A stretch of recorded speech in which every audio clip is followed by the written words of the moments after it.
Well, I studied medicine here in Tasmania, and we used to have the most fantastic dean, Arthur Cobbold, who became quite famous. And he always used to say, tell them what you're going to tell them, and then tell them what you've told them. So what I'm going to tell you today in this topic, mental health and how it will change workplace health and safety forever, is the rise of mental health. I think we all understand that. The need to use a slightly different approach in workplace health and safety, which is the integrated approach, the integration of occupational health and safety and health promotion. And then I want to talk about the development of that theory, and then I want to demonstrate to you how that is being applied to mental health and how I think once we've understood this better, we're not going to go back. It's going to become useful and the way we think about things into the future. So the integrated approach, as I've mentioned, is the integration of health protection. That is the obligation of the employer to provide a safe and healthy working environment with workplace health promotion, which is a voluntary approach whereby employers provide the opportunity to support workers to take action to improve their own health.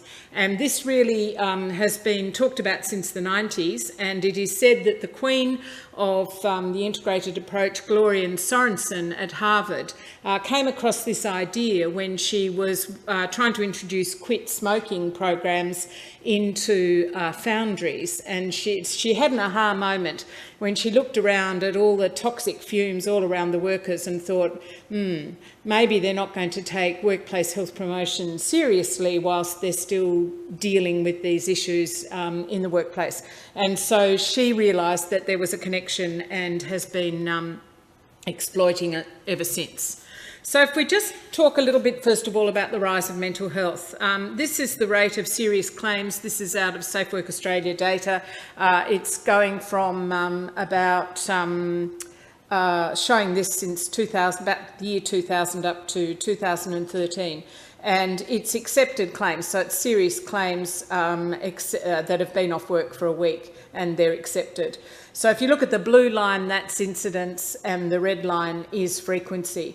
And what you can see, obviously, is it's falling. So we know that the more traditional conditions that we've been dealing with have been declining over quite a period of time. But that's not the case with mental health, as most of you will be aware, either because you're looking at the stats or because you're in workplaces and dealing with it. And we see here the same source, Safe Work Australia, the numbers of serious claims have increased by 22% over the same period of time. Now, we don't have a rate for that, we just have numbers, so it's not as good an indicator. But I don't think anybody is arguing that this isn't occurring. This is looking at the increase in mental health in the community more broadly. It's from the Australian Institute of Health and Welfare, and you can see the data is going from 1993 to a prediction to 2023. And if you look at the pink bump at the bottom, that's the prevalence of disability. So it's disability years lost. And you can see the big bulge occurring because of disability years associated with mental health. And in fact, the Queensland researcher Harvey Whitehead is saying that the years of life lost, or not the years lost due to disability associated with mental health, has increased by 37.6% from 1990 to 2010, and that's been attributed to population growth and to ageing. Now, one of the interesting things is, what do we know about the best way to improve worker health and well-being? And this interesting graph here, or diagram here, comes from a massive effort that occurred in America in 2010. And the question about the best way to deal with worker health was reaching fever pitch when people were really saying, is our investment in workplace health promotion working? This is in the American situation. So a big workshop was held with all of the National Institutes of Health and the Centre for Disease Control. and all of the people that were working on this question of worker health were brought together and asked to come up with the latest evidence about what works with regard to interventions for worker health. And I think this is a really important graph because it shows that the most effect you'll have is if you have interventions which are working at these three levels simultaneously. So you're trying to improve individual health-related behaviours. Your intervention is also tackling the work environment, both the physical work environment, but also the organisational and psychosocial environment. And you've got a connection to community. So you're connecting to family and you're connecting to the community interface and tapping into things that are going on in the community. So just think about that. We know that the evidence suggests if you have interventions which are working at those three levels, you're likely to have success.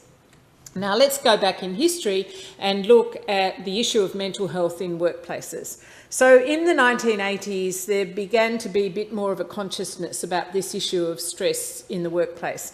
And in the Australian context, it came about kind of in the aftermath of the RSI epidemic in the 1980s, when people concluded, well, you can't really answer this issue by considering physical factors alone. Clearly, there are some psychosocial factors at play here, and we started to see a rise of consciousness of the role of mental health and psychosocial risk factors. So in the early 1980s, pretty much around the world, we saw employers starting to take an interest in this, but they were dealing with it very much as individual level interventions. So the interventions they were employing were designed to change the behaviour of individuals, to support individuals who were perceived not to be coping very well. So you saw time management courses, you saw people having the opportunity to improve their coping skills, you saw relaxation and yoga classes at work, all designed to support an individual to change an individual.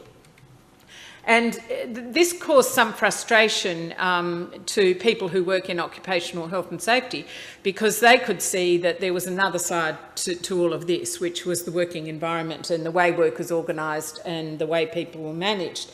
And in 1992, Carrie Cooper, who some of you may have heard of, he's described as being a colossus on the landscape of occupational stress. He's an organisational psychologist. And he edited this edition of Conditions of Work Digest, which is produced by the ILO, the Industrial Labour Organisation. And this was really saying, hang on a minute, there is actually the other side of the equation. What employers do, the way they design work, the way they manage people is an important part of all of this. And the way they did this with this book was to just bring together a whole lot of case studies where people had either attempted to assess the working environment and its impact on health, or also had run interventions to try and improve it. So this was really a cornerstone publication in starting to change the way we look at this issue. And ultimately that led to the leadership that was shown by the UK Health and Safety Executive, who over quite a long period of time, really over a decade, worked to develop the stress management standards. And I would hope that most of you who are either in this room or following this by the stream would be aware of these publications, because they're very well founded and I think they've been very good. And essentially they adopted a model that you have demands that are created in the working environment through the way work is organised or the way people are managed, and then how we respond to those demands. There's a bit of variation. You know, some people are able to cope with those better than others, and that it then leads to a response which has the potential to have a negative impact on well-being. And most of these models will acknowledge that if you have stress responses, acute stress responses in the short term, that's not a problem. We all experience that from time to time. But if you're working under these pressures, under these stressors for a very long time, they become chronic, then that can lead to chronic illness and injury. And the conditions which are widely accepted now as being related to stress include cardiovascular disease, musculoskeletal disorders, probably type 2 diabetes and a few other. And so in the Health and Safety Executive Standards, they've identified 6 main stressors that are important, and they describe these in terms of job content and job context. And job content is about the structure of work, the way the work itself is designed, and there's demand, control and support. Most of you, I think, would be familiar with these concepts now. Demand, really workload, control, the amount of decision-making latitude that you have in your work, and support is whether you have the resources to do the job and whether you receive encouragement to do that. Whereas job context is more the management environment in which you're operating, and what's critical there are relationships at work, dealing with conflict and unacceptable behaviour, relationships with supervisors being probably the most prevalent problem. Role, understanding the role that you have to play in an organisation and how it contributes to the broader goals of the organisation, but also where there are conflicting roles. So you think I'm doing that to lead to there, but somebody else is doing a similar thing, or it's not clear how your roles relate, and change, how well change is managed. And so the Health and Safety Executive Stress Management Standards have developed an approach to tackling these, to assessing these, and then they don't come up with prescriptive solutions, but they provide a process whereby you you assess the risks, and then you work with the teams to come up with solutions, and then you continue to manage them. So what the whole idea of these was, this mental health thing, this occupational stress thing, is no different to any other risk factor that we're dealing with in workplace health and safety. So it developed a risk management approach which is consistent with the way that we've dealt with other issues over time. And this was picked up in Australia, and there was an interesting program which was developed by a number of jurisdictions working with ANU and with the working with ANU and QUT to take that approach and to adapt it to Australia. And so People at Work has been used now by quite a few organisations. I think that it's been quite good, but I think my sense of the feedback that I'm getting is that it's still quite complicated for workplaces. So I think that people in health and safety can actually get their heads around it and understand the terminology that's used. But then when you present the findings to managers, they have trouble understanding those sort of quasi-psychological, organisational psychological vocabulary. So I think the next step that we've got to do is to translate that even further so everybody in workplaces can understand it. So then the next thing that happened was the development of the Canadian Mental Health Commission Standard, which came out in 2013. And I think this represents a significant step on from the Health and Safety Executive Stress Management Standards, because the Health and Safety Executive Stress Management Standards were absolutely done within the existing occupational health and safety model of risk management, which is really underpinned by the idea of compliance. You have health and safety legislation, and it's up to you, the employer, to comply with that. The Canadian approach is more strategic than that. So it's saying that it's going to be in your interests as a business to understand that psychological injury is an issue for you, and it's going to be in your interests to prevent psychological injury from occurring and to promote mental well-being. And so you probably, I don't know if you can read it, but if you look at the vision, the vision is a workplace that promotes workers' psychological well-being and allows no harm to workers' mental health in negligent or intentional ways. But if you look at it, the next thing underneath, it's actually telling you why you do this. It's not saying, well, you just have to do this to comply with legislations, but it's saying, well, you do it for reasons of risk management, but you also do reasons for cost effectiveness, recruitment and retention, and organisational excellence and sustainability. So it's putting it in more of a business strategic framework. And then it's got the 3 pillars of prevention, promotion and resolution. So again, it's saying that health protection is prevention. You have an obligation to prevent the psychosocial risk factors from causing harm in the workplace, but also it's going to be in your interest to promote health and well-being, and also when problems have occurred, you need to resolve them. It's putting it in a continuous improvement loop, so you can see at the bottom it's saying you need to have evaluation and continual improvement. But the thing that I think is really interesting, if you look at the 13 workplace factors, it's using much more HR terminology. It's using terminology that is already common in workplaces. So it's not talking about, role and demand and control. It's using words like organisational culture, psychological and social support, workload management and so on. So I think it's translated a bit further on than we saw in the Health and Safety Executive Standards. So I think this provides a very good framework, and it's something that I think that I've certainly used it and I would recommend it to others. The document as a whole is very lengthy, and it does look like it's been written by a committee because it was written by a committee, but it's also got lots of fantastic references and resources in it. So it's a very valuable document to pick up and use in a way that will suit you.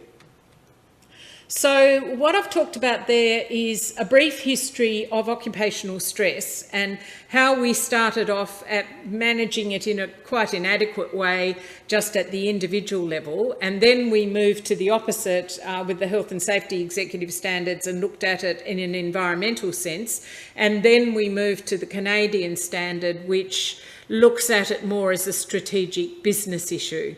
Now I want to ask the question, well, now I want to start to introduce the new concept, which is the integrated approach to workplace health and safety. And this is a picture of me. I hope that you can at least recognise that. I haven't aged so much in the 30 years. And it's when I'd just left Tasmania and I had taken up my new role in WorkSafe Australia, where I'd been appointed as the National Director for Repetition Strain Injury. And some years, and during that time, pretty quickly, I became very interested in the relationship between workplace health promotion and occupational health and safety. And I could see that they were very, very complementary and that there was potential to, to put them together. So I began to pursue this idea, which I'm now talking to you about. And this is a book that I wrote that was published in 2001 by Oxford University Press. So you'll see there I said it's proposed that workplaces now need a model for workplace health and safety which has the capacity to assess benefits in terms beyond preventing work-related injury and illness. The new model must recognise that modern-day workplace health issues do not recognise the arbitrary boundary between work-related and non-work-related risks. They are a complex interplay of work and personal factors, both physical and psychosocial. Health promotion has much to offer the development of a new approach to organisational health and safety. So it's taken a long time. People have been talking about this since the 1990s, but we're finally starting to see these ideas being taken up and explored. So I hope that this wonderful network here in Tasmania will consider whether this is something that you might want to explore as well, because I think it would be well suited to exploring in a fairly experimental and supportive way with other peers. I just want to go back to the 1990s because this piece of work was very influential really to me, but also to many other people. And it's the work that Gloria Sorensen did when she first decided to pursue this further after the aha moment in the Foundry. So it's called the WellWork study, and it was when they started to look at what was the best way to approach workplace health promotion. So it definitely came out of a workplace health promotion perspective. And they were comparing different approaches. And one of the approaches that they looked at was the integrated approach. So they said, okay, let's take something like cancer. So as you know, traditionally for cancer, you would have hazardous substances being dealt with in a certain way, in an occupational health way, in the working environment. So you'd have material safety data sheets, and you'd have assessments of the environment, and you might have health assessments as well, and you'd have various control measures being put in place. And then meanwhile, over on the other side of things in workplace health promotion, you might be giving people advice on diet, you'd certainly be getting them to quit smoking, you might be putting healthy food into the canteens, and you'd be encouraging them to exercise. So what the WellWorks project said is, well, cancer prevention, you put all of that together, because you need to make sure they're not exposed to carcinogens, and you need to get them to optimise the health of their lifestyle. And so they did that. They did everything together. They integrated it all. So, for example, if you were doing a toolbox talk, you'd cover all of that. You wouldn't have that separated. So they had 24 work sites in Massachusetts. They divided them into 12 matched pairs. One got this intervention, the other one just got the normal sort of separate approach. And the control site received, health promotion separately, and they looked at the health outcome factors of smoking cessation and diet. And so the control group got smoke-free policies, healthy eating policies and health education programs, whereas the intervention group got the occupational health and safety side mixed into that as well, integrated into that. And what they found was that the awareness and participation was higher in the integrated group compared to health promotion alone. And they found that they got better health outcomes in terms of fat consumption and fibre consumption and smoking cessation. And they then began to hypothesize about why this might be. And this discussion about why does putting this together actually have a bigger effect than doing it separately? Why is the sum of the whole great? Why is that saying? Why is it better? Why is the sum of the whole greater than the parts? And a more recent a discussion of that discussion has still been going on. Well, why? And this is one of the hypotheses from a relatively recent academic unit in the States that's doing work in this area. So it's employers who feel that workplace hazards are ignored, may be understandably unreceptive to employer advice about their activities during personal time. Conversely, managers have blamed MSDs and cardiovascular disease on worker obesity, smoking and other personal risk factors. So if you put the two together, you get a better sharing of responsibility around this. So I'll talk about this a bit more. So this is a model where this is from my book in 2001, where we're saying at the moment we do this separately.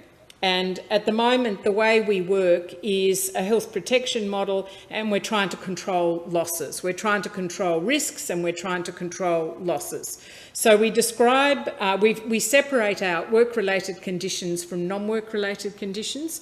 So we say that for work-related conditions, if you have something like musculoskeletal disorders, which we know are not entirely work-related, we know that personal factors come into play, but we just pretend they're like injuries. That's how we've dealt with it for a long period of time. Similarly, for non-work-related conditions, we ignore the fact that cardiovascular disease, that a significant driver of that is work-related stress. We ignore the fact that for type 2 diabetes, work stress can be a significant factor. So we've arbitrarily separated them out and pretended that we can do this. And then for work-related conditions, we've dealt with them through the obligation under law to the employer to provide a safe and healthy working environment, and we've been very good on the physical environment and very bad on the psychosocial environment. We've really been quite reluctant to successfully, up until now, get in there and do anything about that. For the non-work-related conditions, we say that's a voluntary effort, largely with largely individual responsibility.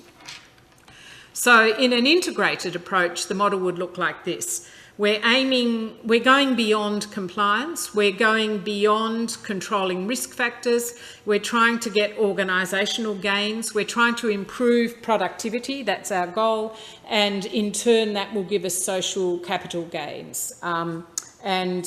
We do this by integrating our attention to work-related factors and to non-work-related factors, and we do this by having strategies that tackle individual elements along with organisational elements and link to family and community.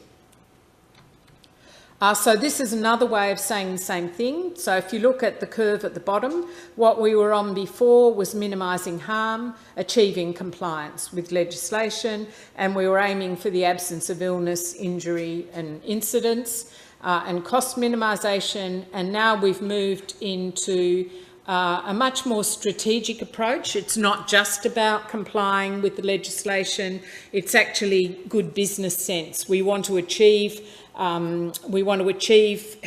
productivity through health, gains in performance through health.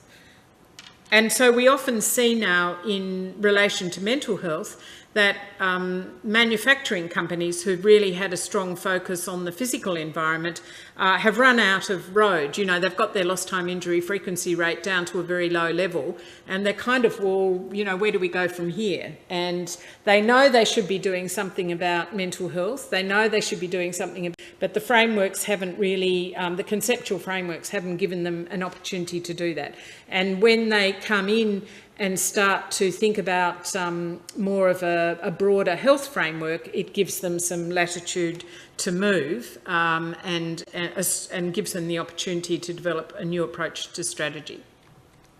This is another way of looking at the same things, and this is really picking up some of the terminology by a worker in mental health called Keys, which recognised there was a difference between being ill and languishing and flourishing. And so again, it isn't just about the absence of illness that we're aiming for. We're trying to have people being happy and motivated at work. So this movement has really now been substantially picked up and supported by NIOSH, who call it total worker health. I assume we all know NIOSH, the National Institute of Occupational Safety and Health in America. And so there are two important things that they say. The first one is they describe it in terms of synergy. So integrating health protection and health promotion will create synergy and enhance overall health and wellbeing of the workforce while decreasing the likelihood of workplace injury and illnesses. And they make the point over and over again, and everything that they do is that a psychologically healthy workplace is a really important part of this and will lead to profitability and sustainability. So they're really, really pushing the mental dimension in this work. Their website's fantastic, so I recommend it to you for further information. This is a model that the Harvard, what NIOSH have done is funded 4 centres to really develop further the interventions and the concept, and that's really where they're up to at the moment. So all of the information coming from the 4 centres is what you'll see on their website. And I think Harvard are doing most of the work on the conceptual development of this, the theoretical development of this. They came up with this in 2012, which is called, they called it Safe World. And if you look at the apices of the triangle, you'll see the words from the workshop, the CDC and National Institute of Health workshop, which is physical environment, organisational policies and programs, and the individual behaviour and resources, and by implication linking to the outside. And then if you look at the blue writing down the sides of the triangle, you've seen that they've started to use the words that we see in workplaces. So you have a worksite health promotion program, an occupational health and safety program, and then you have HR effectively underneath. And so the idea, an important second dimension of the integrated approach is that you start to bring all these business units together that have tended to work in isolation, in silos. And some magic happens when you do this. There's a lot going on in a workplace that's relevant to mental health that isn't actually being brought together. And if you bring it together, you can usually get quite a few efficiencies. And so if you look there, you'll see in the middle, there's kind of a continuous improvement loop, decision-making, program planning, implementing, and then evaluation and continuous improvement. So that's the model that SafeWell had. This is the model that WHO have come up with, and it's very similar kind of idea. So they've got the 4 domains: physical, psychosocial, personal health, community involvement, and then a continuous improvement model. And in the middle, they've got the 2 dimensions of safety culture, or workplace health and safety culture: leadership engagement and worker involvement. So they're different ways of looking at it, but pretty much saying the same thing. I went to the first international conference on total worker health that NIOSH had, and there was a couple of interesting economists who were talking about what they thought was important in moving into this new way of thinking. And so they said, as you can see here, we need to broaden the way we frame value to business, so that it's not just measured in terms of managing costs and losses, but in generating values and gains in terms of productivity and retention. And so we're going to have to, we need new measures to be able to do that. So that they thought that we needed to combine more HR metrics with business metrics. And they'd come up with a model whereby they were saying human capital can be expressed in terms of health, skills and motivation. And I thought that was very important for us as people interested in health, and potentially very useful. The other concept that figures large in this is shifting to a culture of health. So they talk about shifting from a culture of compliance to a culture of care. And I think that's probably fundamentally important, because probably the reason that this works so well is that if employees believe managers really care about their health, then they start to engage with the whole idea of the health programs in the workplace more. So my employer cares about my well-being is just central to employee engagement, and we know there's plenty of literature about employee engagement leading to better business outcomes. So if we come, that's really the integrated approach in general. So I've talked to you about thinking around occupational stress and mental health in workplaces. Then I've talked about the development of the thinking around the integrated approach. So putting that together, how might the integrated approach be used in addressing mental health and wellbeing in the workplace? Well, we're lucky to have Tony LaMontagne, who is now at Deakin, who used to work in America and worked with Gloria Sorensen, and has now been working in Australia on this very topic for quite a few years. This is a paper that he wrote in 2014, which is based on an address he gave in America. So the Americans invited him back to give a keynote address at a major conference on this subject.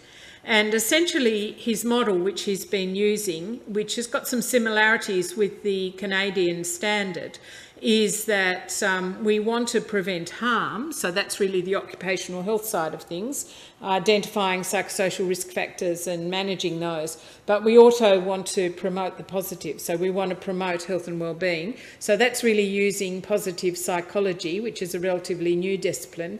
And then we need to manage illness as it occurs. And that's really what the integrated approach is about. And you'll see from the stars, that's where he's saying where we've got good evidence. We've got good evidence on harm prevention. We've got good evidence on how to manage illness. We've got good evidence that the integrated approach is better than looking at it one dimension or another. And we're really only starting to learn how positive psychology can be helpful here. I've been thinking about that quite a bit and trying to say, well, what is the difference between preventing harm and promoting health? So in the middle are some factors that are important in mental wellbeing in the workplace. And I won't go through all of those, but I think that let's take conflict at work. If you had preventing harm, you would have leaders and middle managers understanding that supportive supervision is important, you'd have appropriate reward systems, and you'd be jumping on any conflict when it occurs and managing inappropriate behaviour. But if you're promoting health, you would be striving, in addition to doing that, you'd be striving to optimise the design of work, and you would also be supporting individuals to manage their career development more. So I think most of us know that performance management is often used to, as a way in a workplace to manage performance problems. But in the future, we can expect to see it being used much more to get people to take control of their own career development. So that might be a way where in the future we start to see the promotion side of it developing beyond the identification, assessment and control of psychosocial risk factors in the workplace. If you think about Tony's model, he had prevent harm, promote the positive and manage illness. But I think it's important that we don't throw the baby out with the bathwater. I think we need to have secondary prevention in there, which is the early detection of adverse health events, early detection of stress responses and jumping in and sorting those problems out before they become chronic problems. So what I want to go on to now is this is all very good in theory, but what does that actually mean in practice? So I've been asked to have a look at workplaces, and people have said to me, we want to understand what being a mentally healthy workplace means, what would it look like, and what should we be doing? So I thought, well, how am I going to do this? So what I've done is I've developed a benchmarking tool that I've used, which is based on a variety of evidence-based material. So the three key ones are the Canadian Mental Health Standard, which I've introduced to you, a resource that CommonCare, Safe Work Australia and Fair Work did together.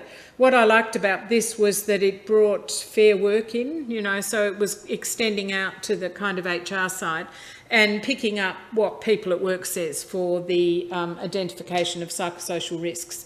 But it also taps into some other evidence-based sources as well, and that's on my website if anybody wants to have a look at it, and the address for that is at the bottom there. So what this tool, some of the elements of this tool, it starts at a high level with strategy and structure and says, well, if you're assessing a workplace with regard to being a mentally healthy workplace, what would you expect to see? You'd expect to see a clear commitment to becoming a mentally healthy workplace, and you'd expect that rationale clearly stated. So this is harder than it looks, and almost every time I've done it, I've run into difficulties because in a compliance model, they just want to comply, and we know that they will see, okay, well, you're the person responsible for health, safety and well-being. They struggle in many cases to have a serious conversation about what are the key drivers in our workplace. Why would we invest beyond compliance? You have to say, well, I'm asking you to put more money in, so you need to be able to tell me what you expect from the mentally healthy strategy. People often struggle to do that. But if you don't get that at a high level, you're wasting your time.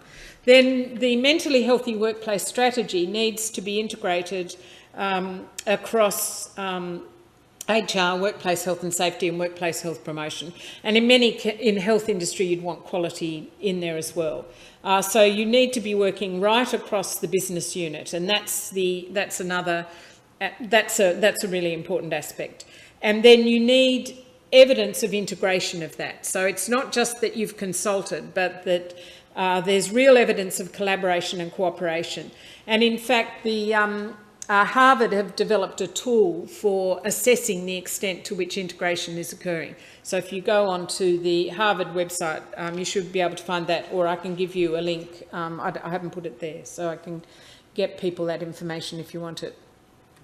So the second level is thinking about what would you expect to see in the people management system. So you'd expect to see this being addressed in leadership development, this being addressed in middle management development, This being addressed in performance management, you'd expect to see it in the diversity policy, and you'd expect to see respectful workplace policies. And so they're all of the things that are happening in HR. You're looking at them to see to what extent are they explicitly looking at mentally healthy issues, striving to become a mentally healthy workplace. There was a really good review of Do Workplace Health Promotion Wellness Programs work published in the Journal of Occupational and Environmental Medicine in September 2014, which really said they do work if you do them well. And so these are the factors that they said were important. And so you'll see again, I mean, I think most of us would know that often workplace health promotion programs, I think, are lacking. You know, they're really ad hoc, they're just doing health assessments and giving people some information, having an Are You OK day, doing a few flu vaccinations. It's not really strategic, it's not integrated with other programs in the workplace, and the implementation planning is not robust enough. Then early recognition and support, so that's really about what's in place to help people who do exhibit signs of an acute stress response. And there are 3 situations that you need to be able to address. One is if the worker discloses there's a problem, one if managers or co-workers identify a problem, and the last one is if there's an incident. And what we're really seeing in reality is much more best practice now is a much more integrated use of employee assistance programs. So we used to have employee assistance programs that were kind of over there. Confidentiality was emphasised. That means we don't ever get any information back. We don't ever use that information. We're now seeing that much more being integrated much more into prevention planning, and we're also seeing now EAPs being used to assist managers, because we know everywhere I go, I'm doing some big consultations at the moment, a big issue that gets raised is managers don't know how to have difficult conversations. So now EAPs are saying, if you're a manager, you've got a problem, you don't quite know how to handle it, give us a call and we'll help you through that. Rehab and return to work. I think that there's now good evidence that mental health is a bit different. We know that people with mental health problems don't just slowly get better in a straight line like so many physical problems do. They're fine one day, it's less predictable, they go up and down. So you need much more flexibility, and I think people are starting to ask questions about, well, what is reasonable adjustment for return to work around mental health? For example, the unions are very concerned at the moment that targets, if you're working in environments where performance targets are set, that often somebody goes back into the workplace and the targets haven't been adjusted, which, you know, at face value just seems ridiculous, but apparently not. That's an issue. And then, again, another element is in risk management. So by now you would expect to see that psychosocial risks are included in the routine risk management run in an organisation. So that's the tool, an overview very quickly of the tool that I developed to help me in my approach to organisations who wanted to become mentally healthy workplaces. I think this is a slide showing a very basic point. So this is the total worker health approach. They say it's about protecting worker safety and health, promoting worker health and wellbeing, promoting organisational health and development. Essentially, they're saying you bring together occupational health and safety, workplace health promotion and HR. One of the important things is that if you just bring all of that together and you look at what's already happening, you can build on it significantly and you can make it much more efficient. So you may actually be able to get a great deal more bang from your buck by actually, you know, working in this way. And I'll show you that in a minute. I'll skip that slide. So now I'll come to a case study. This was an organisation that invited me in to help them answer that question and to recommend how they might do it. They are effectively a monopoly in Australia, but they compete internationally, and they recognised that they needed to step up in terms of their technology and in terms of their capability to be able to do that. They had, there was a growth in demand, so if they were going to be able to take advantage of that, they needed to improve their technology and improve their performance. They had a very strong, good safety performance traditionally, but it was now being threatened by mental stress claims, which were increasing. And so what they were doing, their broader business plans, were about growing leadership capability, strong set of values, so unifying step changes in their systems and workforce capability, and to strengthen their mental health program. So the way that what I did was to analyse their business strategy, their business planning, and to use the benchmarking tool to find out what was already in place and how that compared to best practice. And then I came up with this first page, which is what their strategy might look like. So it describes, as you can see, the operating environment and the response.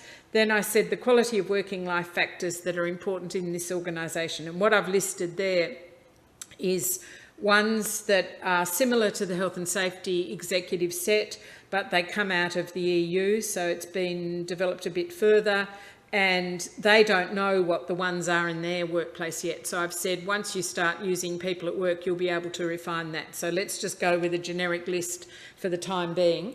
The intervention targets are all the things that they're doing that or should be doing. So these are the areas that we looked at for how you could make changes.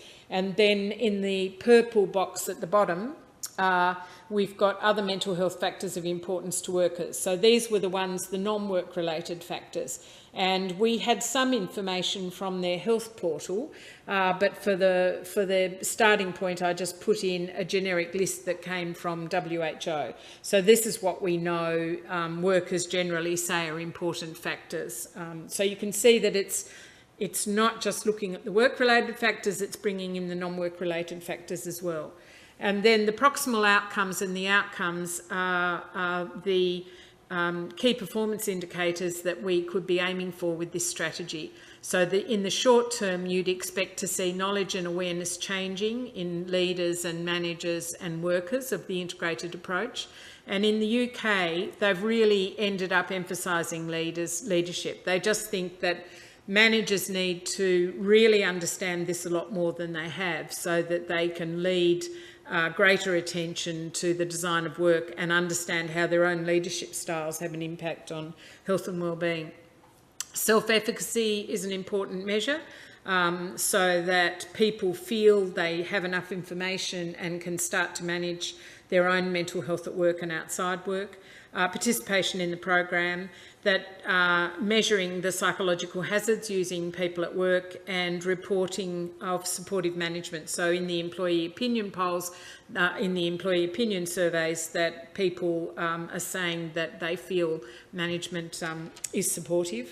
And that the longer term outcomes could be mental health status, which you can measure quite readily with questionnaires, work-life balance, employee management related to factors of importance, and performance related to factors of importance. So there are some that relate in this organisation to health and wellbeing, and workforce availability and lost time injury frequency rate due to mental ill health.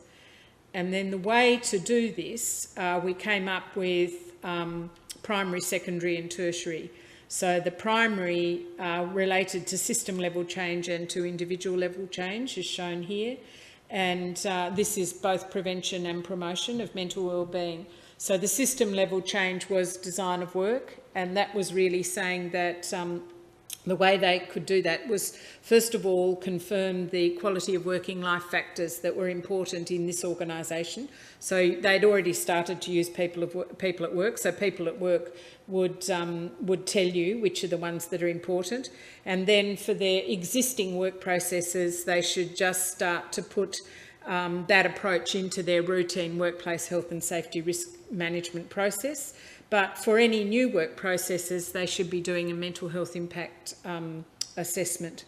And then for their performance culture, they needed to have much more of a win-win performance culture. So they needed to be educating their leaders a lot more about these issues, and they needed to extend a program that had already begun about middle management. So they needed to understand, they needed to get their leaders and their managers to understand that mental well-being is critical to getting the results that you need to be able to get from people, and then give them the skills to think about the way they were managing, including the way they designed work. The performance management system tended to be a bit negative. It needed to become much more positive. You know, well, what do you want to achieve? How are you going? How can we help you get where you want to be? And they needed to have accountabilities relevant to all of this in the performance management process. And then at the individual level change, mental health literacy was very important, and they were doing some of that through Are You OK? But they weren't really focusing on the organisation's strategy. So the mental health literacy needed to be a lot more about, well, we're doing all of this, this is the opportunity for what you can do. Work-life balance was a key crossover between the work-related and the non-work-related, so that was very important, and that could really be a communication hook about everything. And they needed to confirm the mental health factors of importance outside work to their population. They could just keep building on what they were all doing to get this. With regard to early intervention, this was really interesting because they were already doing a lot, but it wasn't integrated. So you actually needed to make sure that the workplace health and safety staff and the reps and the case managers doing the rehab and the HR managers that were out in the businesses were all saying the same thing. It just wasn't, everybody was working in an uncoordinated way.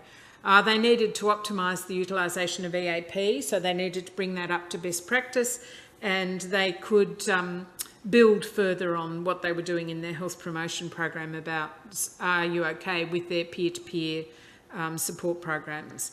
And then for claims management and return to work, they needed to, again, make sure that what was happening there was closely linked to the broader strategy, and again, everybody was on the same on the same page. But also they needed to bring their rehab program up to best practice for mental health conditions, which probably it wasn't at that point in time. So my conclusions are that employers are very interested in mental health at the moment, and I'm sure you've experienced that mental health lends itself to total worker health approach, integrated worker health, and that ultimately once we've worked out how to use this approach for mental health, I don't think we'll be going back, because most of what we deal with these days are complicated multifactorial health problems. So musculoskeletal disorders, mental health. And the key to success for the integrated approach is that it needs to build on a foundation of safety, but it needs to be much more strategic. You need to have a close alignment with business goals. You need to say, well, let's make an investment in this, but be clear on what we're going to expect to see in return, and it needs to be integrated across the business. It operates on a shared responsibility between employers and their workers, and there's a greater interface between workplace health and safety and public health. A model's emerging, which is prevent harm, promote the positive, early identification and support, and manage illness. Promoting the positive is less developed, but we're seeing it gathering pace, and it's likely to be around better ability to tackle design of good work and a better understanding of managing human capital. But we don't have to wait for that. There are enough evidence-based tools to get going, and we need to shift from the current focus on individual level interventions and make much more attention to organisational design. And probably the starting point is with education of, or starting is development of leaders. So thank you, and there's my contact details if you would like to follow up with anything.